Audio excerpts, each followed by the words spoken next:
Sejam todos bem-vindos, estamos aqui mais uma vez para formar e pôr em ação fisioterapeutas de excelência nas UTIs. Eu sou o Sancler, sou fisioterapeuta intensivista e você consegue me encontrar lá no Instagram, no @SanclerBernardes. Olá pessoal, sejam bem-vindos a mais um episódio do nosso podcast UTI Informe e Ação. Eu sou a Débora e você consegue me encontrar no @movimenta_UTI.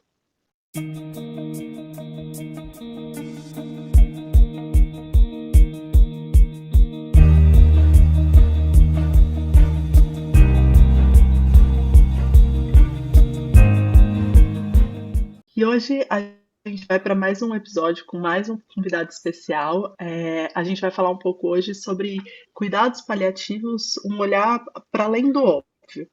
E para falar com a gente, para conversar, a gente tem como convidado o Rogério. Eu vou dar esse espaço para o Rogério começar se apresentando, mas eu já queria de antemão, Rogério, agradecer a sua presença com a gente. Acho que vai ser uma conversa super legal, porque o Rogério tem muita experiência, né? Ele estuda muito esse assunto, ele vive muito esse assunto, né? Em congressos, enfim. Então, acho que vai ser uma conversa super legal para a gente hoje. Rogério, seja bem-vindo ao nosso podcast. Muito obrigada pela sua participação aqui com a gente. Bom, boa noite, gente. Obrigado pelo convite. Bom, já fui meio que apresentado. Eu sou o Rogério Abi, sou fisioterapeuta, colega da Débora aí, na divisão de fisioterapia do Hospital das Clínicas da Faculdade de Medicina da USP. Sou especializado em cuidados paliativos pelo Instituto Paliar. Sou fisioterapeuta consultor de cuidados paliativos e cuidados continuados do grupo Asas Health, que é a Associação Sênior de Assistência à Saúde. E, bom, vocês me encontram nas redes sociais, no Instagram, principalmente, no @RogérioAdrianoAbi, e é um prazer poder falar com vocês aqui. Que bom, Rogério. Seja muito bem-vindo, muito obrigado pela sua presença aí. Eu tenho certeza que vai ser um bate-papo muito interessante para a gente e para todos que nos ouvem, que nos acompanham aqui, porque a gente está falando de um tema antigo e novo ao mesmo tempo, né? E é algo que tão necessário, e aí já começo colocando uma opinião minha, e depois aí você pode até falar a respeito do assunto, e tão pouco explorado durante a formação de muitos profissionais de saúde, ou pelo menos explorado de uma forma muitas vezes equivocada, né? Então, seja bem-vindo ao nosso podcast, obrigado pela sua disponibilidade de participar com a gente, vai ser um bate-papo muito bacana. Bom, já que você tocou no assunto, de um assunto antigo e recente, pouco explorado, essa é uma das preocupações que nós temos, e nós já fizemos em 2019 um fórum para a gente discutir competências mínimas necessárias para a formação do fisioterapeuta generalista em cuidados paliativos, para que todo físio tenha condições de identificar necessidades paliativas, de atuar de forma adequada, né? Então, nesse fórum, nós dividimos em alguns grupos que discutiam questões físicas, outro grupo psicológicas, emocionais, né? Outro grupo questões sociais, familiares, financeiras, o outro grupo questões espirituais. E nós criamos um documento para ser entregue ao COFITO com a intenção de que nós pudéssemos ou criar uma nova disciplina de cuidados paliativos na formação do fisioterapeuta, ou que essas competências fossem inseridas, de alguma forma, nas disciplinas já existentes. O COFITO analisou e achou por bem, antes de mais nada, tornar a fisioterapia em cuidados paliativos como uma área de atuação do fisioterapeuta, dos cuidados paliativos. Isso é bem recente, né? Do ano passado.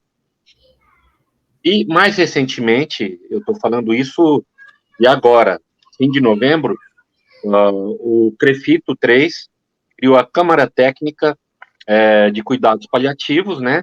Então, onde vai se trabalhar mais a fundo essas questões no nosso CREFITO aqui.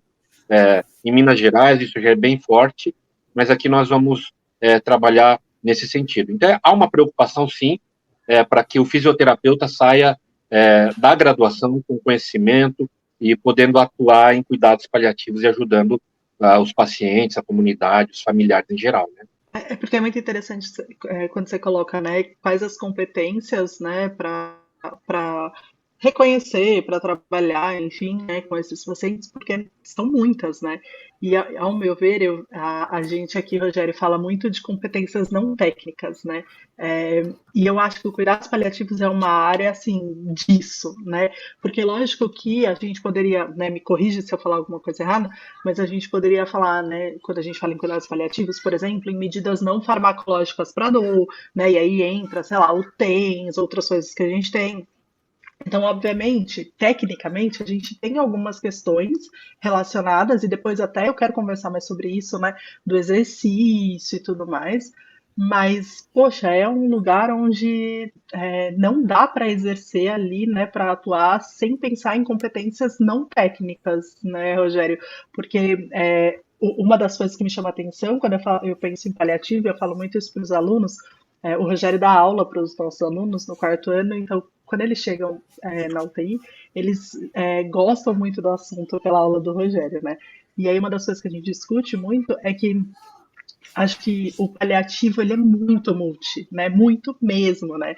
A ponto assim de quando a gente pensa em outras coisas, como você falou, né? Questões financeiras da família, de leis, do físio estar envolvido nisso também, né? E ter que pensar nisso. Então, é muito interessante pensar isso, né? Que o paliativo é um componente multi e as competências vão para além das óbvias que a gente está acostumado, né? É verdade isso. É óbvio que a gente pensa muito em dor, né?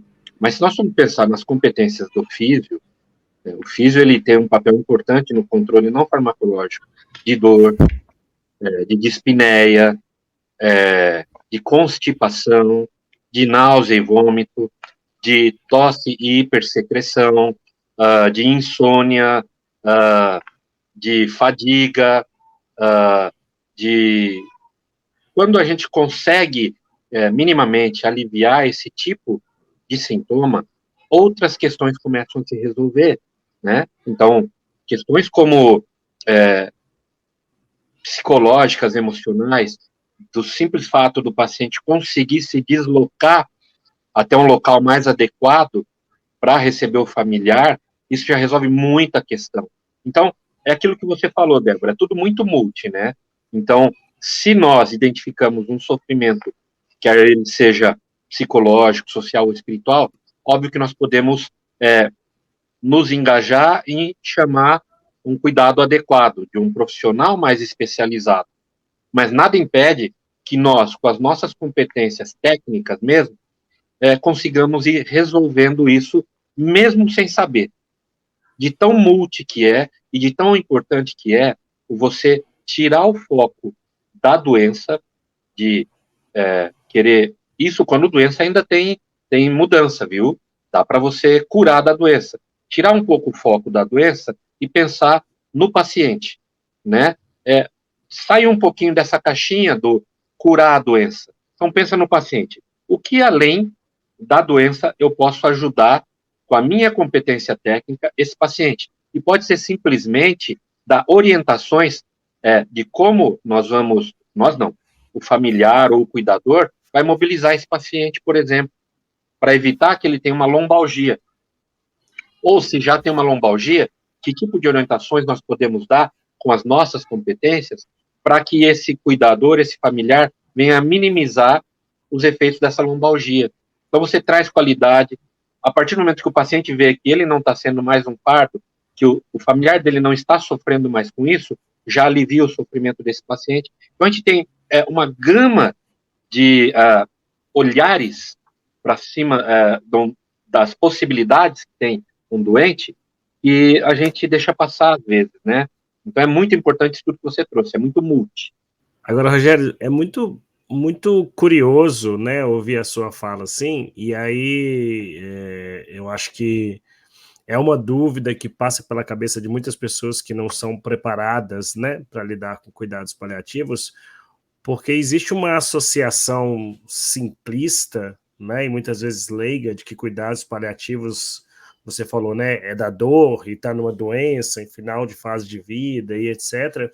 E pela sua fala mostra o quanto a gente tem a possibilidade de atuar com cuidados paliativos em outras esferas, que muitas vezes a gente não está habituado a pensar em cuidados paliativos. Então, eu tenho uma doença que ainda sofre modificação, com várias possibilidades de tratamento, etc. Mas você tirar o foco da doença, melhorar outros aspectos, também entra no cuidados paliativos, né?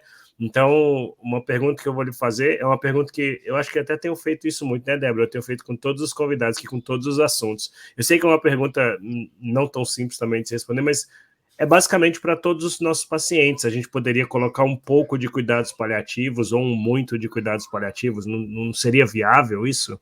O Sancler, sensacional sua colocação. Por quê? Se nós formos pensar que nós, sim, reabilitamos, nós tratamos, nós curamos doenças, ok, mas a gente cuida de gente, né? Quando a gente cuida de gente, tem outras questões envolvidas, né? Então, por exemplo, é tão mais simples você cuidar de um paciente quando você está num ambiente mais tranquilo, num ambiente mais gostoso, aconchegante. Então, por exemplo, por que não utilizar de música?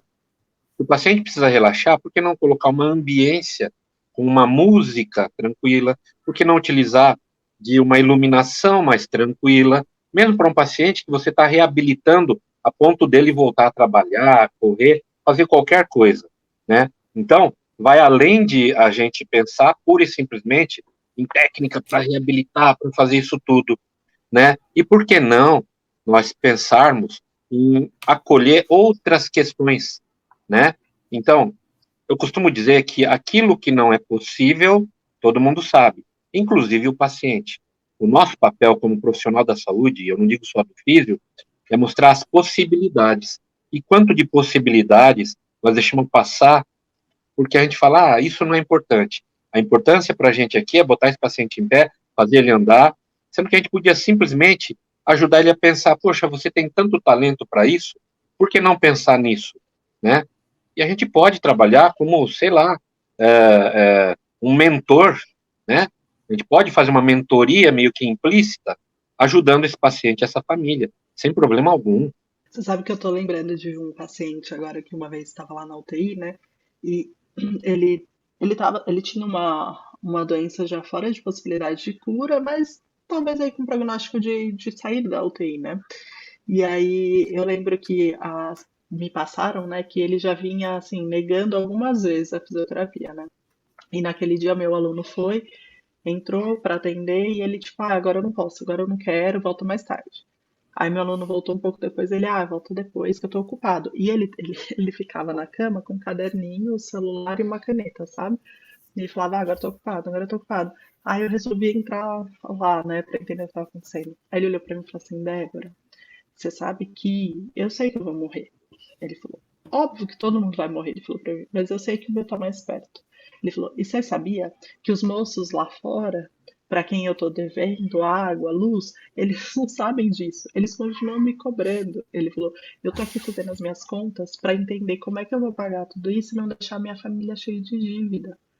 E aí, na hora, eu falei, cara, sim, você pode morrer de ir lá falar pro paciente que ele tem que ficar em pé, sabe? Então eu fico pensando, sabe, que é isso, são outros componentes, e que, óbvio, talvez eu não consiga ajudar isso, né? Talvez uma assistente social tenha mais competência para isso, mas é importante que eu reconheça isso, né? E é isso que eu acho bonito do cuidado de quem é formado, né? De quem tem essa especialização, enfim, como a gente quiser chamar, com esse olhar mais específico do cuidados paliativos, porque é uma pessoa que ia estar pensando nisso, né? E talvez a gente coma essa bola e demore um pouco para reconhecer os outros aspectos, né? É verdade, Débora. O que eu costumo fazer quando um paciente, por exemplo, sem ser um paciente que está com paliação bem definida nem nada, mas ele começa a se recusar a fazer a fisioterapia, né? E eu deixo passar uma vez, duas, mas aí se ele insiste muito em não fazer, eu costumo perguntar para o paciente o que é importante para o senhor agora, né? Vamos esquecer da fisioterapia, dessa história de sair andando, assim. O que é importante para o senhor agora? O que está incomodando mais o senhor? Além da minha presença, o que está incomodando mais o senhor? Né? Eu quero dar essa abertura para o senhor falar comigo. Quem sabe a gente pode tentar ajudar o senhor, né? E muitas vezes ele vai fazer isso, ele vai se abrir como se abriu com você. Ah, eu estou com dívida, eu quero pensar em como eu vou pagar essas dívidas. E aí vem o pulo do gato. Fala, você ia ficar tranquilo se a gente chamasse um profissional que pudesse conversar com a sua família, que a gente pudesse tentar resolver essas questões? Te garanto que você ganha esse paciente. Ele vai querer fazer filho, ele vai querer, de alguma forma, sair da UTI, né, sair do quarto. Então, são essas delicadezas, né, que a gente precisa ter para entender. Porque é muito fácil, o paciente está recusando, o paciente está recusando, o paciente é chato. Mas a gente tem que dar um passo atrás, né? Peraí, por que ele está recusando, né? Acho que essa é a importância da coisa, né? Isso muda muito a perspectiva de como nós profissionais temos que agir, né? Eu acho que a gente tem vivido cada vez mais uma era de muitas regras e resoluções e normas, né? Principalmente dentro da nossa profissão, que o fisioterapeuta, e a maioria das normas não são para do que se tem que fazer, e sim do que não pode fazer. O fisioterapeuta não faz isso, não faz isso, não faz isso, não faz isso, não faz isso. Só isso aqui é a função do fisioterapeuta.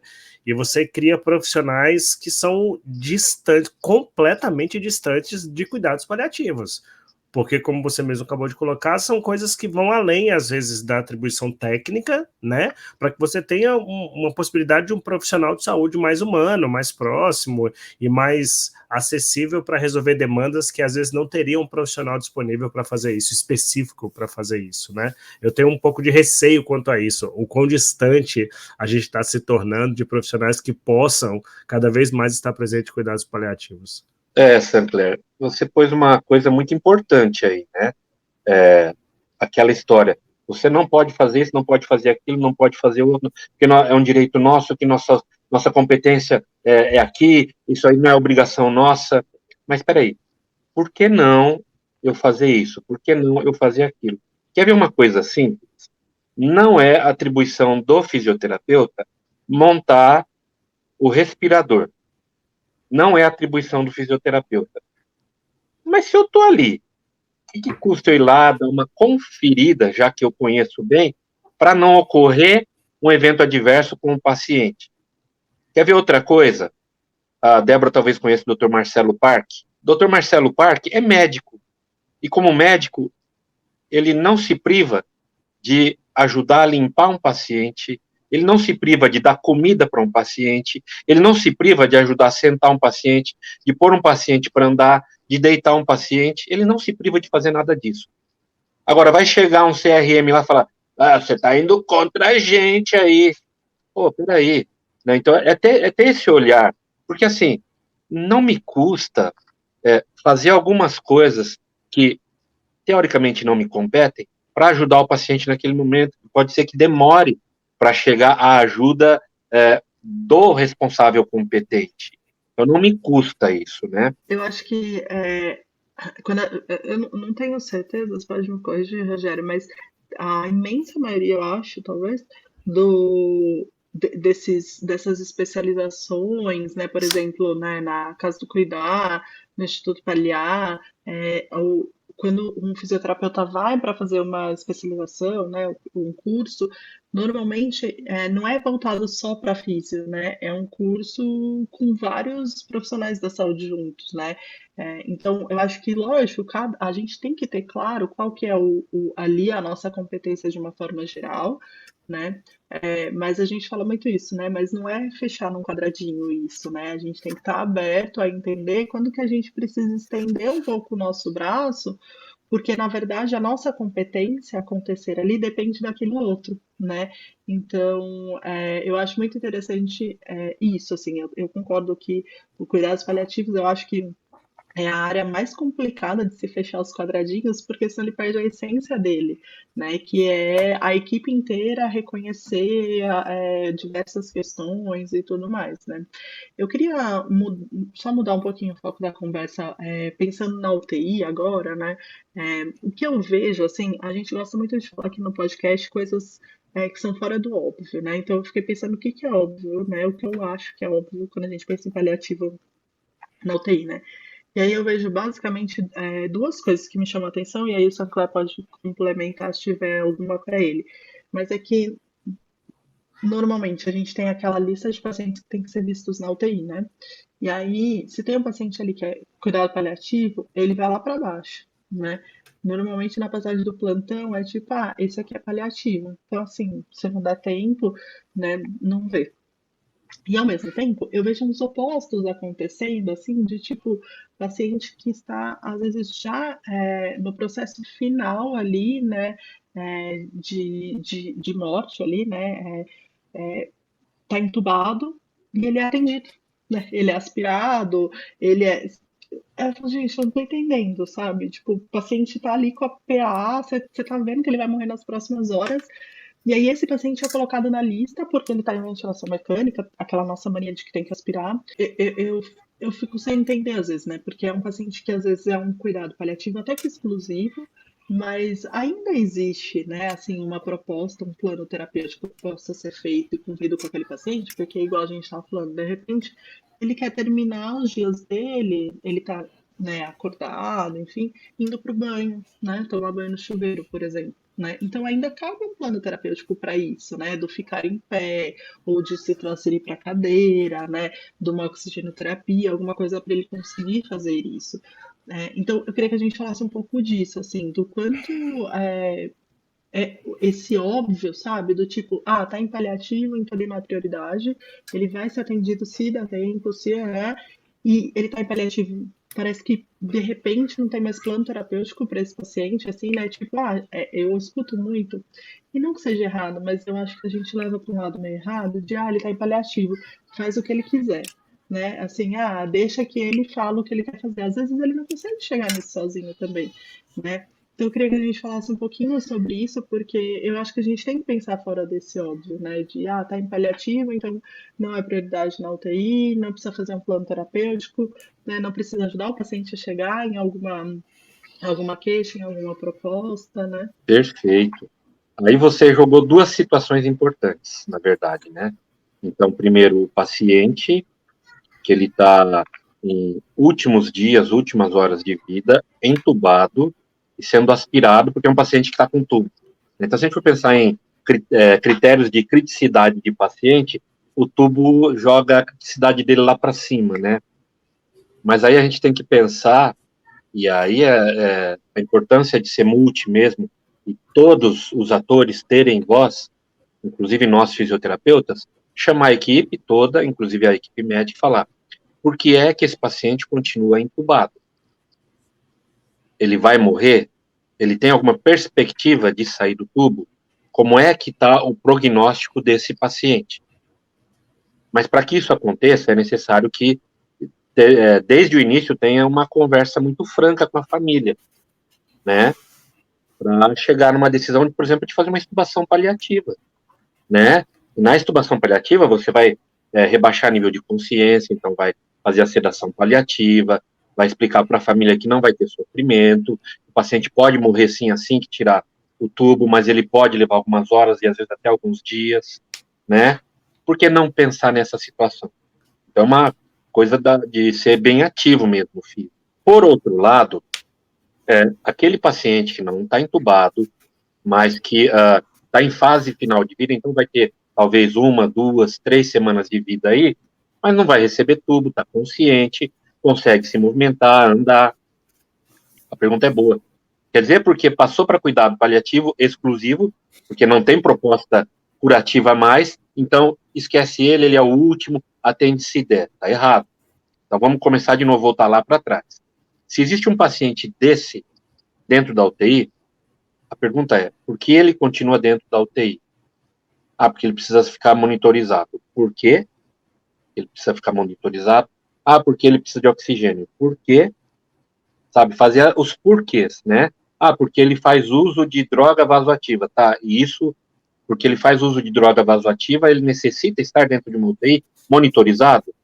Não.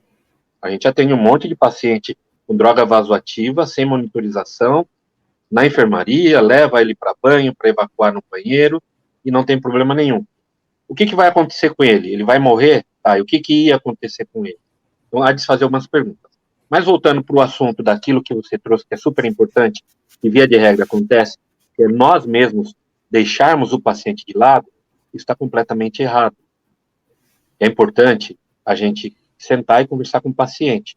Ó, o senhor, seu Rogério, o senhor não tem a possibilidade disso, daquele outro, mas nós temos possibilidade disso. O que o senhor desejaria? É deixar meio que o paciente não conduzir a terapia, mas ele participar das decisões importantes, né? Então, o que seria importante para o senhor? Seria importante que o senhor caminhasse, né? Seria importante para o senhor que o senhor sentasse, né? Então, vai meio que empoderando, porque se nós formos pensar nos princípios da bioética, um dos princípios que mais incomoda os pacientes, que a gente costuma tirar deles, é a autonomia, né? Então, o senhor vai fazer físio, o senhor vai andar, o senhor vai ter que fazer isso? Não, ele tem que ter a autonomia dele, ainda mais nesse momento, né? O que seria importante? E a gente vai ganhando paciente, e aí tem um outro grave problema, que é a prescrição. Normalmente, o que acontece? Então, vamos trazer um assunto que está bem recente, bem fresquinho, que é o Pelé. Quimioterapia. A quimioterapia tem, por exemplo, o efeito esperado da quimioterapia, mas tem o efeito colateral. Provavelmente, o que deva estar acontecendo com o Pelé é efeito colateral sem efeito esperado, né? E a mesma coisa funciona com qualquer medicação, e principalmente o paciente em UTI, tá com uma prescrição enorme, cheio de medicação, que a maioria está dando efeito colateral, mas não está dando o efeito desejado. E quando você analisa de maneira adequada a prescrição e enxuga ela, o paciente melhora, porque não tem o efeito colateral, o efeito desejado da medicação não estava tendo mesmo, ele tem mais sobrevida e com mais qualidade. É justamente isso que a gente costuma ver. Existem inúmeros artigos que mostram isso. A melhoria da qualidade de vida e o aumento do tempo de vida desse paciente, com possibilidade de sair da UTI e de sair até do hospital e para casa, né? Se não para casa, para um hospice, um local onde é mais tranquilo para um paciente do que uma internação hospitalar, né? Ô, Rogério, você não acha que... Desculpa, eu vou usar uma expressão bem nada a ver, assim, mas falta coragem, falta bater no peito dos profissionais e falar assim, não, eu entendo e eu acho que tem que fazer isso, porque você tá falando aí, eu tô lembrando de inúmeras situações, de anos e anos trabalhando na UTI, e me coloco, principalmente nos primeiros anos da minha carreira, como uma pessoa que eu pensava, a UTI é a vida acima de tudo, né? Se você quer cuidados paliativos, não é dentro da UTI. Até eu entender isso, foi um processo muito grande, mas eu acho que às vezes falta, assim, a pessoa assumir as responsabilidades e assumir o entendimento do que a vida traz pra gente, para os nossos pacientes. Então você falou, ó, por que tá com droga? Ah, vai tirar. E aí o médico tem que bancar e falar, vai tirar da prescrição. O fisioterapeuta tem que bancar e falar assim, diminui esse oxigênio aqui, não precisa estar em 100%, não. Não precisa você ir lá fazer tal ajuste no ventilador, tal manobra não precisa você fazer, e da parte motora, eu não quero ganhar força, mas eu só quero manter mobilidade. Falta um pouco dos profissionais para isso, porque eu acho que ninguém quer ter parcelas de culpa, e aí a gente está entrando já no outro universo, que é na cabeça dos profissionais, né? Ninguém quer ter aquela parcela de culpa assim, poxa, eu estava em 100% FI, quando eu reduzir a saturação vai cair, ele vai morrer. Sim, ele vai. Mas se você não fizer isso, ele vai ficar quanto tempo ali sofrendo? Tô falando para essa situação, né?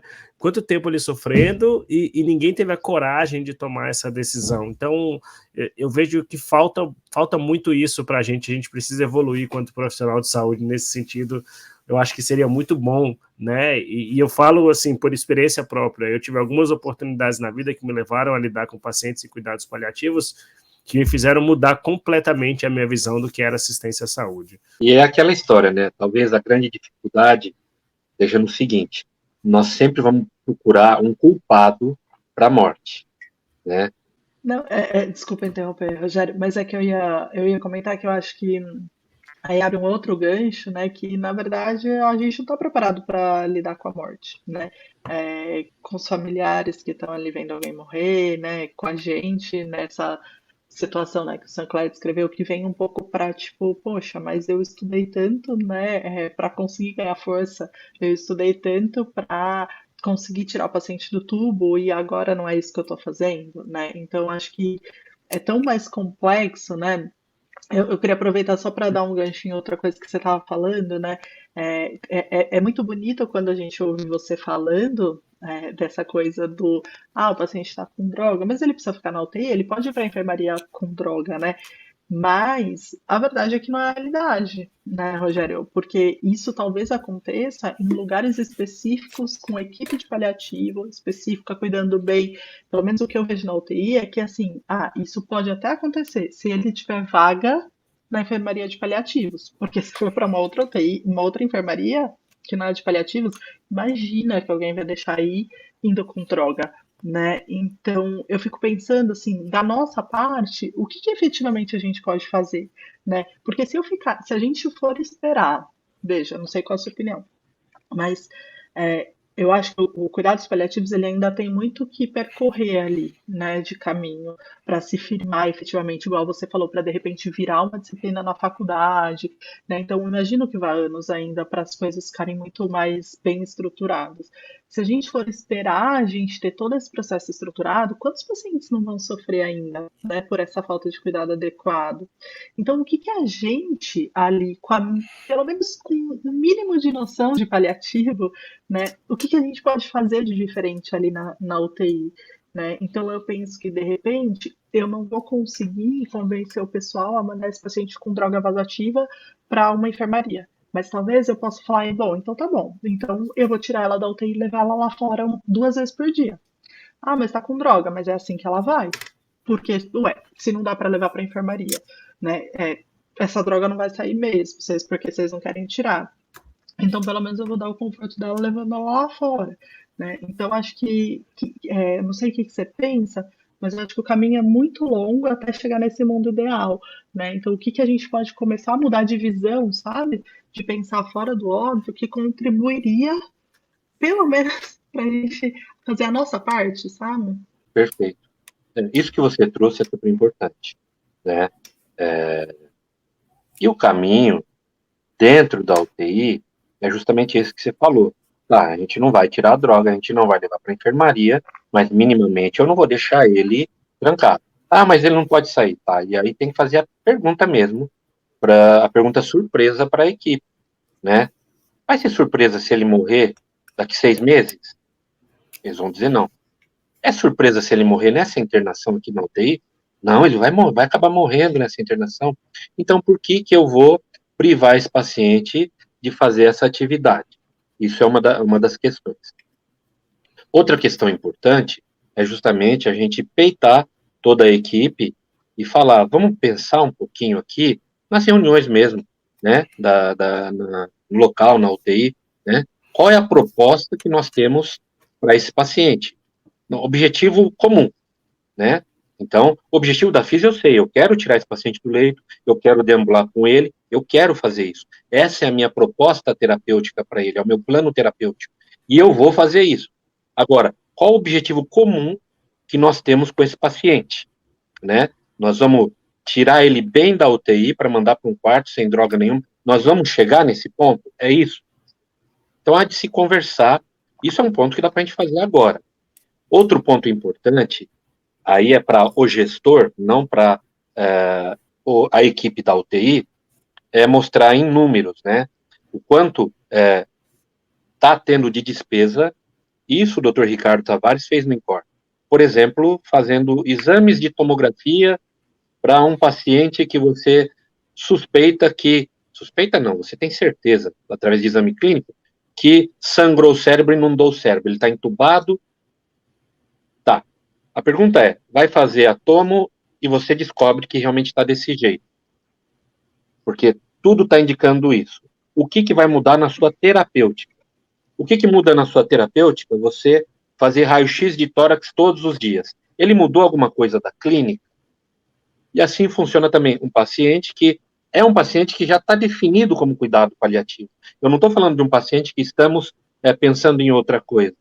Já que ele foi definido como cuidados paliativos, o que muda na terapêutica? Colher exame, por exemplo, de gasometria todo dia. O que muda a terapêutica? Fazer raio-x. O que muda na terapêutica? Manter tal droga. Então, a pergunta que a gente tem que começar a fazer é essa, né? É lógico que é mordendo pelas beiradas, não do jeito que eu estou falando aqui, né?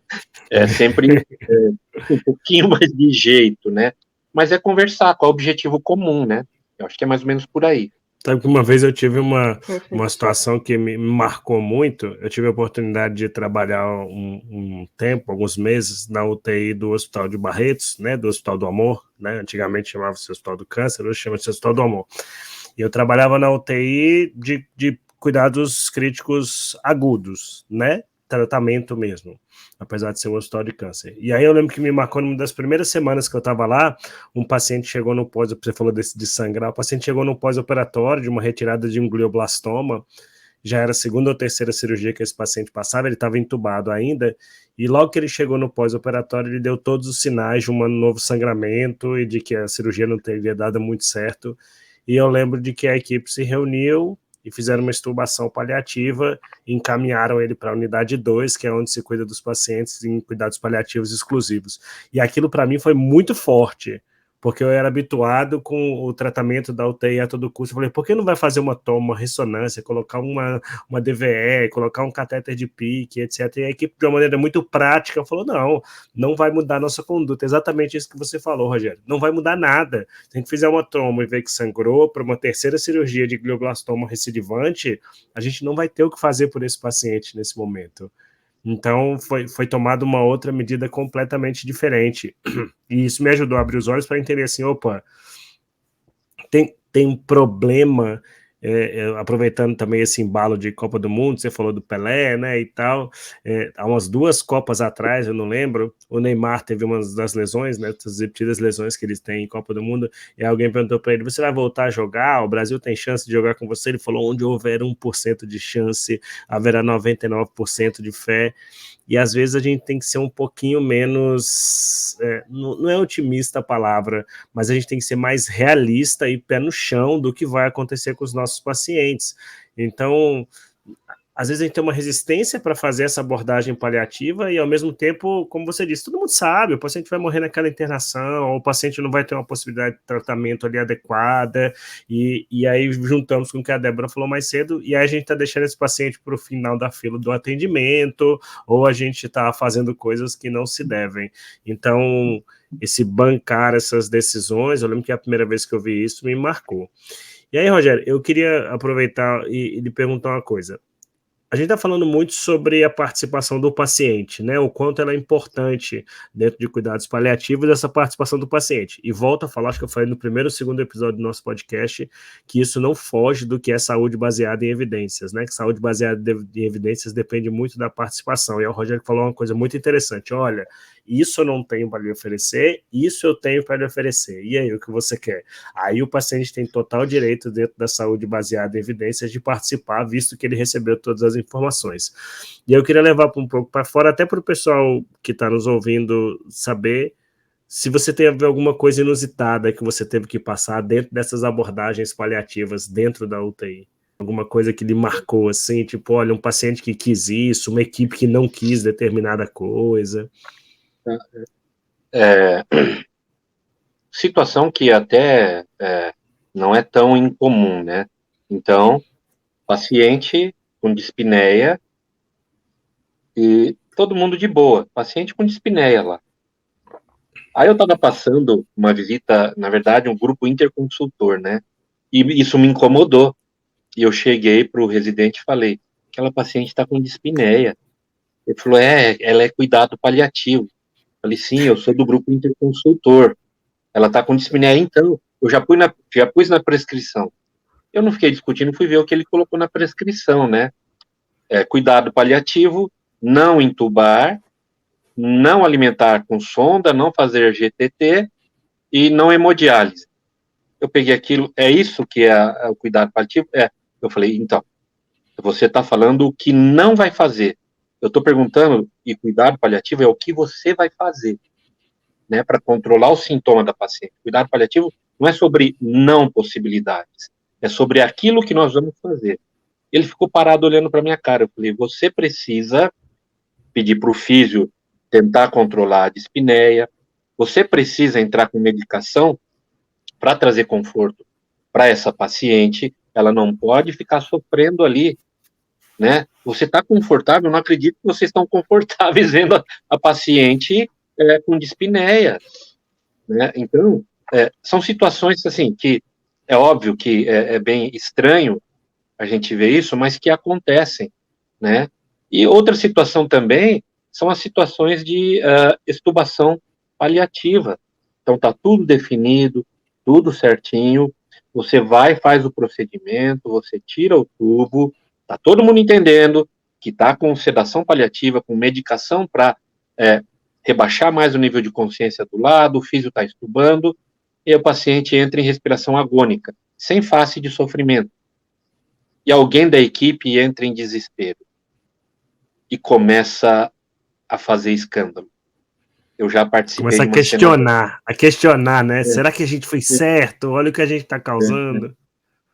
É exatamente isso. E aí você tem que puxar para o canto e falar, não tem face de dor, de sofrimento, é respiração agônica. Então, se você for ver um paciente morrendo, muito provavelmente você vai ver ele entrar com uma respiração agônica. O exemplo que eu dou, por exemplo, é da minha mãe. A minha mãe, não fui eu que estava cuidando, né, na verdade, nesse dia, ela foi tomar o banho dela, uma cuidadora, e ela falou, nossa, ela tá com o pé roxo, tá com a mão roxa, aí meu cunhado foi ajudar a pegar ela para pôr de volta no leito, ela estava na cadeira de banho, e minha mãe deu um último suspiro e foi. Mas o morrer é mais ou menos isso, né? Você entra numa respiração agônica, você dá um último suspiro e vai, né? O problema é que a gente não está preparado para presenciar a morte, né? Porque a partir do momento que os hospitais passaram a ter uma característica de receber pessoas para morrer, se você for ver no entorno do Hospital das Clínicas, o que tem muito é cemitério, né? E isso é característica dos hospitais em geral em todas as cidades, né?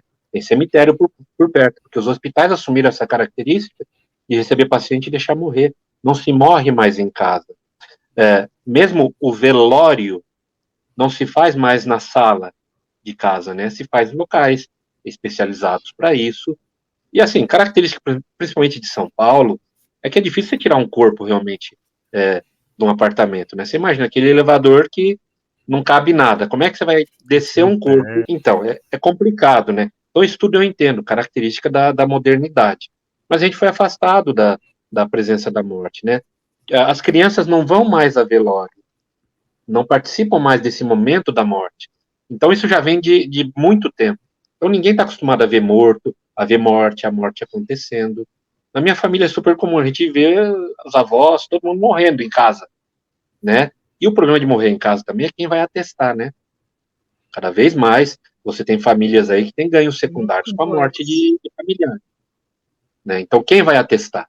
Então, a vantagem de morar no interior é essa. Você conhece o médico de família, ele vai lá e atesta e acabou. Não tem problema, mas São Paulo é mais complexo, né? Mas sabe, Rogério, que você estava falando, eu fico pensando que, na verdade, existe um mundo dentro de cuidados paliativos que talvez a gente só preste atenção em tem nos extremos, né? Porque você estava falando essa coisa do... Você deu o exemplo, né? De, o paciente está dispneico e ninguém faz nada porque, afinal, ele está em cuidados paliativos, né? Mas eu também já ouvi outro extremo. Uma vez os alunos chegaram para mim contando a história que eles estavam numa enfermaria X e aí tinha uma paciente que estava, na verdade, em fase terminal, né? Estava, assim, no processo de morte. E só que a escuta dela estava com ronco, né? E aí os alunos me falando, eles me contando, né? Ai, Débora, foi horrível, porque a gente aspirou, não deu meia hora, a paciente faleceu. Eu falei, gente, mas ela já estava falecendo, né? Ela já estava em processo ativo de morte. Aí eles ficaram me olhando. Eu falei, porque assim, se ela já está em processo ativo de morte, né? Talvez tivessem outras coisas a serem feitas. Será que o ronco que ela estava ali no pulmão, efetivamente era um problema naquele momento, né? Será que você aspirar mudou o jeito como aquela pessoa estava morrendo, né? Não tinha outro jeito, né, de pensar se ela tivesse, né, com uma face de dor, alguma coisa de fazer alguma coisa, né? Então, são esses extremos que eu vejo, sabe? Ou tipo, a gente não faz nada, né? A gente se afasta, ou tipo, a gente faz demais só prejudicando, né? Quando na verdade existe um mundo, né, Rogério? Existe o paciente que, né, acho que você pode falar um pouco melhor, mas que efetivamente a gente entende que não tem um prognóstico, né, de 2, 3 semanas, a gente entende que ele deve morrer nos próximos dias. A gente tem um paciente que entra em cuidados paliativos, mas ainda existe um mundo de possibilidades para esse paciente ter qualidade de vida e continuar fazendo as coisas dele por um tempo, né? E eu acho que a gente só enxerga esses extremos. E aí é isso que eu vejo, pelo menos no dia a dia. Ou a gente não faz nada, né, e não atende esse paciente direito, ou a gente faz coisas completamente desnecessárias, né? É verdade. Mas aí é a questão, acho que o grande pulo do gato para cuidar bem de pacientes que tenham uma doença grave, avançada, é a comunicação, é a bendita comunicação, né? Não só a comunicação com o doente, com a família, mas a comunicação entre a equipe, né? Porque é aquilo que eu falei, qual é o objetivo comum, né? Para onde nós estamos caminhando? Porque há necessidade de fazer isso com todos os pacientes, principalmente paciente UTI, principalmente paciente que está com doença avançada. Para onde nós estamos caminhando? Qual é o objetivo comum? Se a gente tiver uma comunicação boa, nós conseguimos resolver muitos dos problemas, né? Então, um exemplo que eu vou dar, por exemplo, é da enfermaria de cuidados paliativos, quando era ainda lá no Cotoxó, uma paciente que ela veio lá do interior, não lembro qual estado do Nordeste, só para casar o noivo dela que estava aqui em São Paulo. Ele veio primeiro para conseguir emprego, um local para morar e para poder casar. Ela veio na primeira semana que ela chegou aqui, ela passou muito mal, interna, vai para o INCOR, uma doença grave, avançada, sem possibilidade de cura, enfim, tudo vai por água abaixo. Foi para a enfermaria do Cotoxó, não paliativo, a enfermaria de paciente cardíaco, e ficou lá. A cena que a gente via era uma paciente que deitava de frente para a parede e virava para vomitar. Virava para a parede e virava para o outro lado para vomitar. Cheio de drogas, e após muita insistência, a equipe da cardio chamou a interconsulta de paliativo. Conseguiu levar para a enfermaria de paliativo, a primeira coisa que fez foi enxugar a prescrição. Ela não estava comendo nada.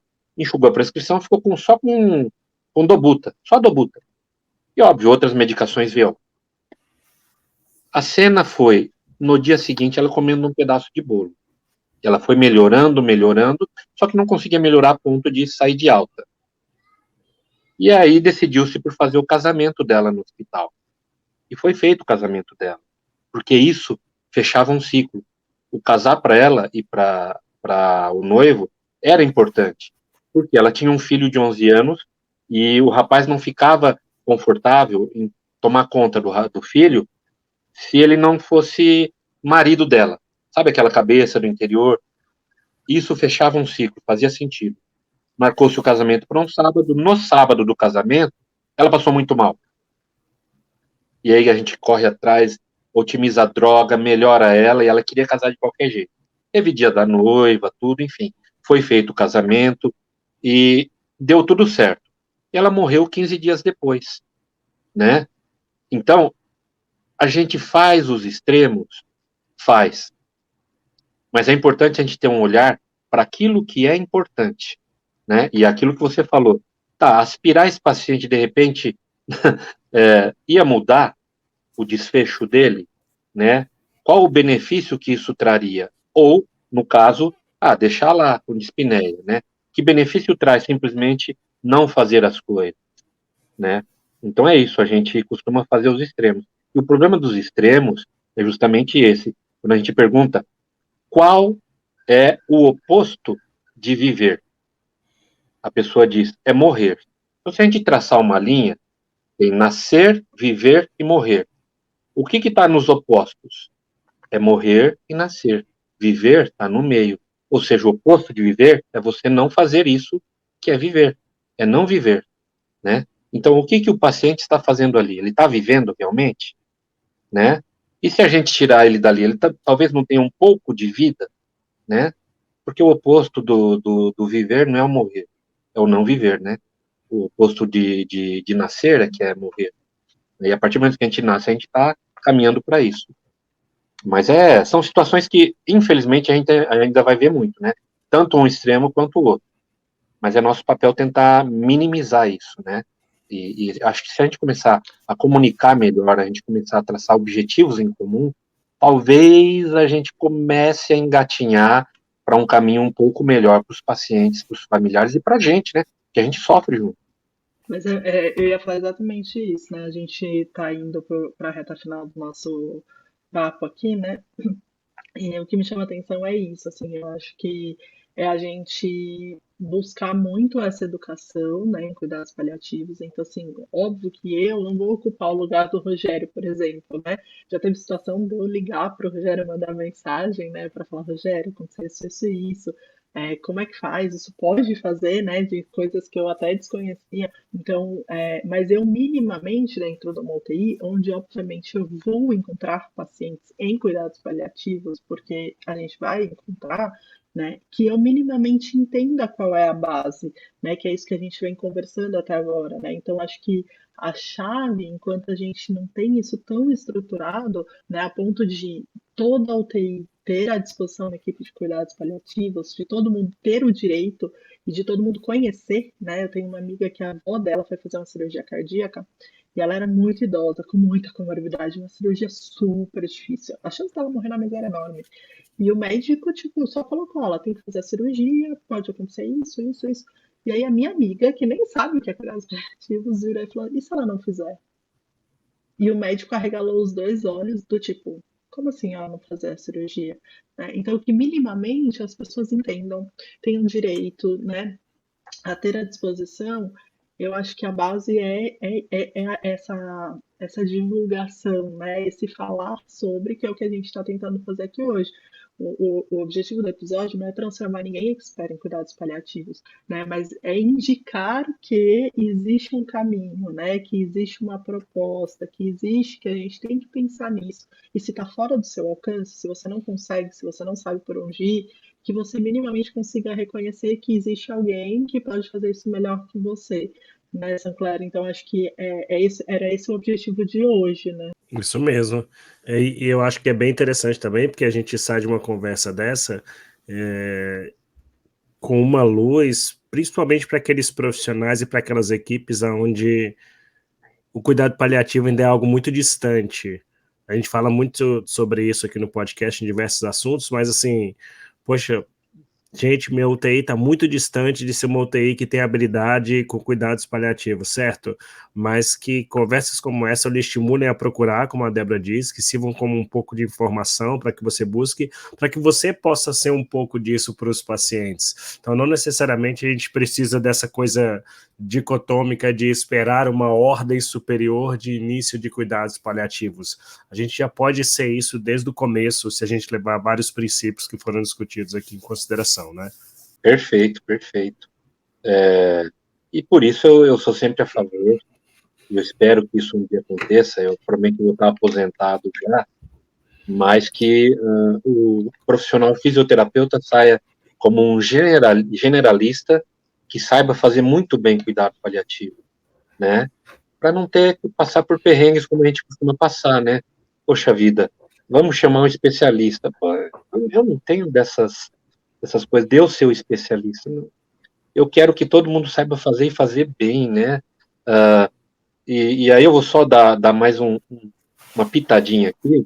Tem um amigo meu, que é enfermeiro, o Alexandre Silva, que ele criou a comunidade compassiva na favela da Rocinha, Vidigal, que é treinar pessoas da comunidade a cuidar um do outro. Por quê? Se você entrar nas comunidades, e aqui na Quebrada tem umas comunidades, tem muita gente com necessidade de cuidado paliativo que está sofrendo. E se a gente consegue treinar a própria população para se cuidar, a qualidade de vida melhora de todo mundo, né? E ele criou essa comunidade compassiva. E aí vem o que a Débora falou, de que forma a gente pode ajudar. Ele começou despretensioso, foi crescendo, crescendo. Hoje tem comunidade compassiva no Rio, tem na Cabana do Pai Tomás, em Belo Horizonte, já tem em Goiânia, vai começar em Recife, e por que não, de repente, a gente pensar em começar aqui em São Paulo, né? E acabou engajando. Porque o Andreas Kisser, do Sepultura, teve a esposa dele, a Patrícia, falecida em julho, em decorrência de um câncer. E ela recebeu cuidado paliativo. E ele viu como era bom. Ele falou, mas espera aí, a gente tem muita condição. E as pessoas que não têm? Isso incomodou ele e a Patrícia. E aí ele conheceu a comunidade compassiva. Ele fez um evento no fim de outubro, que foi o Palifest, onde ele pegou a playlist da Patrícia, convidou todos os artistas nacionais, né, para participar desse grande evento. E toda a renda foi revertida para a comunidade compassiva. Essa semana que passou, agora foi no sábado, eles foram entregar o cheque simbólico lá no Vidigal, né? Deu mais de 90 mil reais para a comunidade compassiva. Então, uma atitude simples que foi do enfermeiro ir numa comunidade ver qual era a necessidade, quais as possibilidades. Então, mesmo a gente dentro do hospital, dentro da UTI, qual é a necessidade, qual é a possibilidade? E por que não começarmos a pensar em conversar melhor? Posto que, de repente, tem a dificuldade da própria equipe médica, mas a gente pode começar a dar alguns pitacos, a gerar indicadores, né? A Débora deve ser mestra de indicadores, né? Para que a gente possa mostrar o quanto de benefício a gente consegue trazer, né? Eu acho que é meio por aí. Sair do óbvio, né? Que é o que a gente fala sempre aqui, sabe? Não é óbvio que o seu paciente precisa ganhar força. Não é óbvio que você precisa gastar o mesmo tempo de um com o outro. Não é óbvio que se ele está em cuidados paliativos, eu não tenho nada que fazer para ele, né? É sair dessas caixinhas para prontas do óbvio para coisas a mais, né? Sinclair, não sei se você quer falar mais alguma coisa, senão eu já vou emendar nossas dicas finais. Pode levar para as dicas. A gente poderia ficar conversando aqui muito tempo, é muito interessante o assunto, mas vamos emendar para nossas dicas aí. Eu acho que é isso, sabe? Eu sempre gostei de cuidados paliativos, né? Na verdade, quando eu fui atrás de fazer meu mestrado, eu fui lá para o ICESP, né, que é o hospital aqui em São Paulo, fui atrás de um médico em cuidados paliativos porque eu queria fazer nessa área, né? Acabou que não deu certo, mas é isso. Eu nunca fui fazer, não sou especialista igual o Rogério, né? Nunca fui fazer uma especialização, mas eu procuro sempre estar em contato com o mínimo que eu preciso da área para fazer bem feito, enquanto não chega alguém que faça muito melhor um especialista, né? E aí eu tenho acompanhado também, né? Eu participei do festival, né? Que chama Infinity, do pessoal que fez umas 2 semanas atrás. E aí eu descobri essa comunidade compassiva, e assim, aquilo que a gente também fala aqui no podcast, né, Sinclair, de ir fora do óbvio, né? Eu olhei e falei, nossa, o que é isso? Aí não parei de pensar, é uma comunidade. Eu fui atrás, eu gastei 10, 15 minutos lendo sobre o assunto. E aí, assim, você vai ganhando bagagem para pelo menos ter o básico, né? Então fica aqui a primeira dica nossa, né? Que esses Instagrams, né? Essas comunidades, enfim, que minimamente a gente consegue ter acesso a um conteúdo, né, rápido, digerido sobre cuidados paliativos e talvez melhorar a nossa prática, né? E aí já, então indo para as nossas dicas, tem um filme, não sei se vocês já viram, no Netflix, que é um filme brasileiro que lançou há pouco tempo, chama Além do Universo. Vocês assistiram já? Esse ainda não. Também não. É muito legal, vale a pena fazer. É um filme um pouco clichê, assim, mas é gostoso de assistir. E é muito interessante que tem uma cena, né? Começa com uma cena de um médico jovem que está fazendo residência e que ele chega escondido, assim, com pudim para dar para um paciente, né? E que estava num processo ali, né, de fim de vida, e ele com o pudim escondido e trazendo todo dia o pudim, né? E aí a enfermeira até fala, ai, agora vamos medir a glicemia dele, vai dar tanto. Aí ele fala, não mede, né? Então acho que é um filme legal, assim, para assistir, para se pensar sobre o assunto. Vou passar a dica para o Sinclair. Você tem alguma dica, Sinclair, hoje? Aí, se Tenho. você. Depois você passa para o Rogério. E aí, eu queria já, né, antecipar aqui meus agradecimentos, Rogério, pela sua presença de novo. Era um assunto que dava para a gente falar muito tempo mesmo. Mas eu acho que o principal a gente falou: as pessoas precisam pensar fora do óbvio quando elas veem lá, né, na passagem de plantão escrito paciente em cuidados paliativos. Pense fora do óbvio. E acho que a nossa conversa hoje foi essencial para isso, então obrigado pela sua participação. Vou deixar para o Sinclair falar as dicas e depois também acho que você pode aproveitar para de novo reforçar seu Instagram, né? O Rogério dá aula em alguns cursos, né, de especialização de cuidados paliativos, então se quiser também deixar as dicas aí de alguns lugares que as pessoas podem se informar sobre isso também. A minha dica de hoje é um documentário que eu recomendo sempre para os alunos e é do Netflix. E eu caí nesse documentário uma vez e eu achei muito interessante porque ele mostra pontos de vista diferentes, tanto dos profissionais quanto dos pacientes e dos familiares, e mostra cenários extremos, cenários de quem entende, de quem não entende, de quem é adepto, não é, que é um documentário chamado Partida Final. É um documentário curto do Netflix que fala muito sobre as decisões, sobre entrar ou não entrar em cuidados paliativos, e eu acho que vale muito a pena, porque ele mostra situações onde algumas pessoas você podia falar, mas essa pessoa ela não vai ser amanhã que ela vai morrer, mas ela está tomando aquele tipo de decisão. Então, para mim, é um documentário fantástico. Partida Final tem no Netflix. Rogério, muito obrigado pela sua presença, foi muito bacana, muito bom lhe receber aqui, poder ter esse tipo de conversa. A gente fica muito satisfeito em saber que tem um fisioterapeuta tão inserido, né, na busca incansável para que cuidados paliativos sejam melhorados para todos os pacientes que precisam poderem receber isso de uma maneira muito adequada, tá? Muito obrigado pela sua participação, foi muito bacana a conversa. Eu jogo a bola para você, se você tiver alguma dica, reforçar o seu Instagram e qualquer outra coisa que você queira dividir com a gente, viu? Beleza.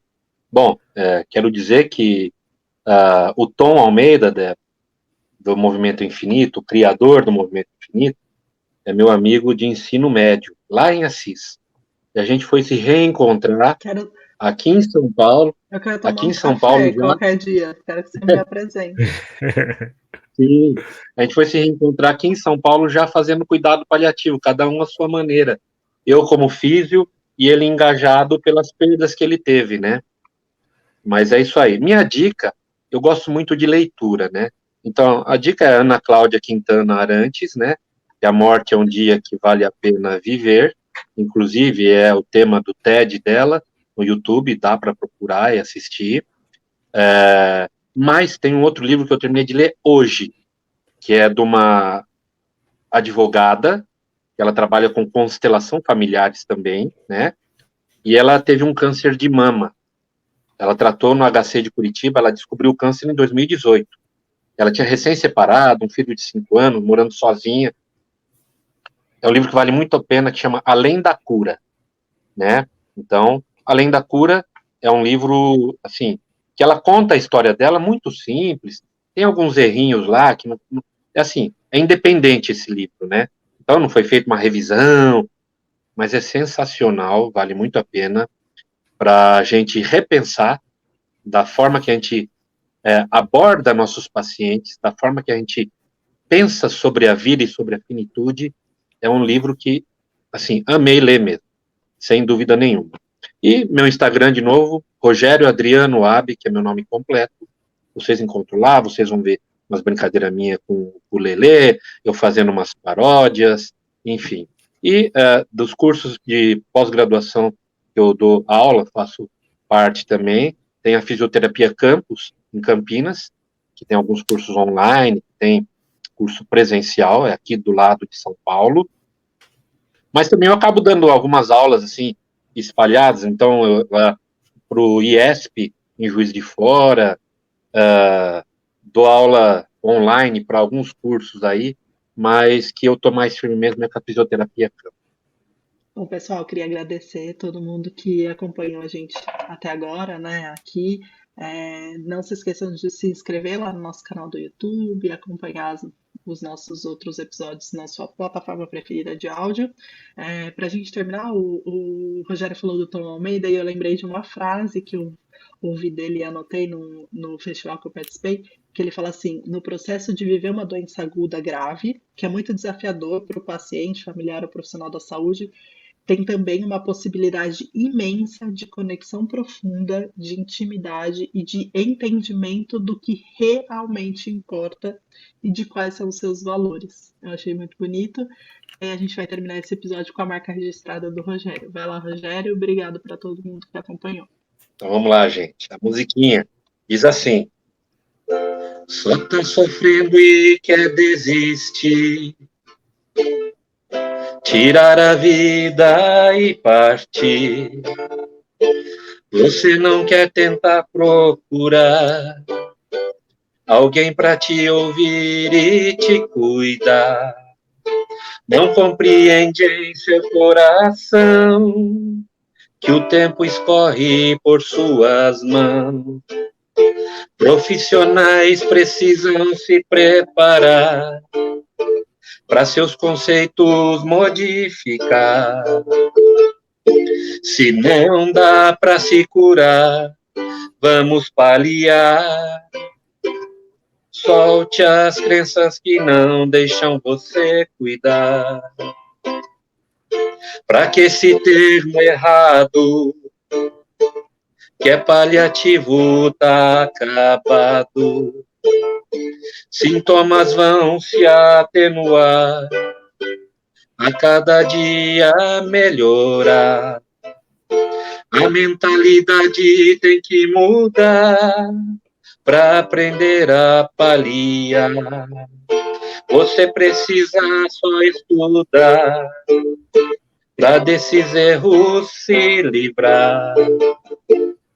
Se não dá para se curar, vamos paliar. Solte as crenças que não deixam você cuidar. Obrigado. Obrigada, pessoal. Muito bom. Tchau, tchau, pessoal.